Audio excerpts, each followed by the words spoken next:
Time travel అనగా నాకైతే first గుర్తొచ్చేది మన బాలయ్య బాబు. 1991లో ఆదిత్య 369 మూవీ లాంచ్ అయింది. బాక్స్ ఆఫీస్ సక్సెస్ ఆ సినిమా. ఆ cinema time machine, time travel వీటిని బేస్ చేసుకుని ఉంటుంది. లేదు, సినిమా రివ్యూ చెప్పట్లేదు.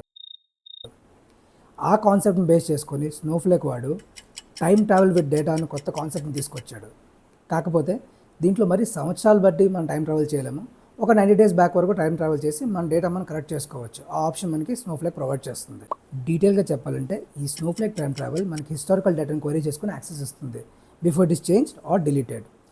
దీనికి default standard edition 1 day, business or critical edition అనేది 90 డేస్ వరకు ట్రావెల్ చేసుకోవచ్చు. సరే, ఈ స్నోఫ్లేక్ టైం ట్రావెల్ వల్ల మనకు వచ్చే అడ్వాంటేజ్ ఏంటి అని అడుగుతారా?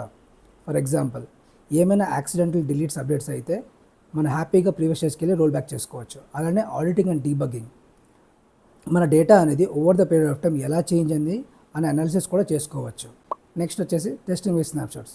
హిస్టారికల్ డేటా బేస్ చేసుకొని ఏమైనా ఎక్స్పెరిమెంట్స్ లేదా ఏమైనా అనాలిసిస్ చేసుకోవాలన్నా చేసుకోవచ్చు. దీనివల్ల మన existing current live are current డేటాని ఎలాంటి ఇంపాక్ట్ ఉండదు. Next, restore drop tables.